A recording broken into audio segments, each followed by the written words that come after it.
2017 was a year of change in America. A new president, policy upheaval, depressed prices. But some things repeated. Wildfires, weather, chemical concerns. I, Donald John Trump, do solemnly swear. As Donald J. Trump took the oath of office, the winds of change were blowing around the capital city.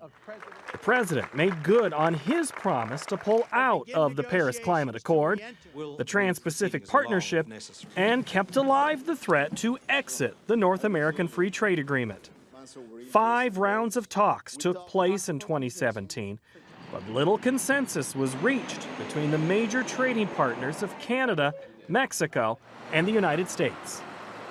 Millions of good jobs on both sides of the border depend on the smooth and easy flow of goods and services and people back and forth across our border. We have a very outstanding trade relationship with Canada. We'll be tweaking it. We'll be doing certain things that are going to benefit both of our countries. It's a much less severe situation than what's taken place on the southern border.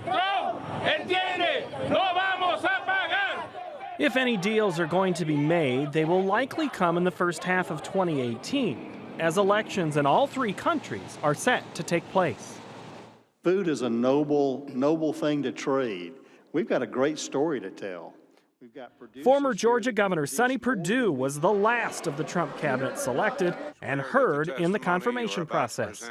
Following his swearing in, Perdue toured the country, laying out future plans for U.S. agriculture, including food programs, renewable fuels, and family farms. Part of USDA's mission is to battle wildfires, and crews were working overtime in California late in the year. The first big fire roared through California's Napa Valley region in October, killing 42 people, causing more than $1 billion in damage, and destroying more than 8,400 structures.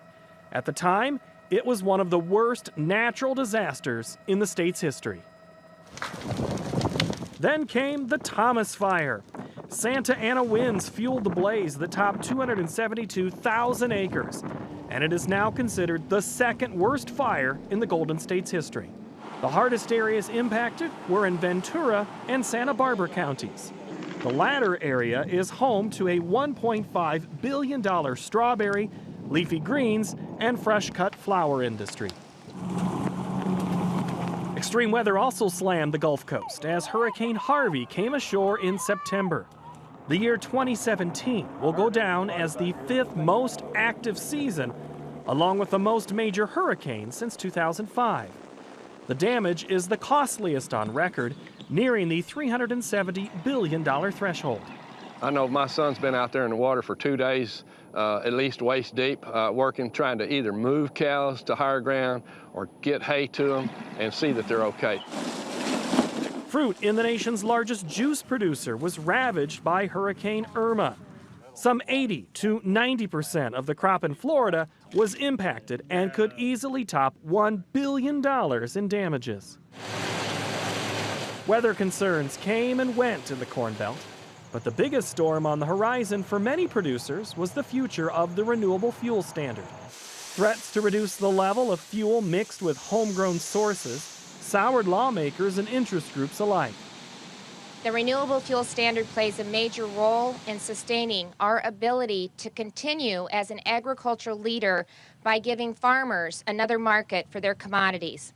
After the arm twisting, the EPA kept 2018 standards near existing policy. But oil state supporters expressed frustration over the process, setting up another tug of war again in the new year. Frank Landis? Yes. Crystal Rhodes? No.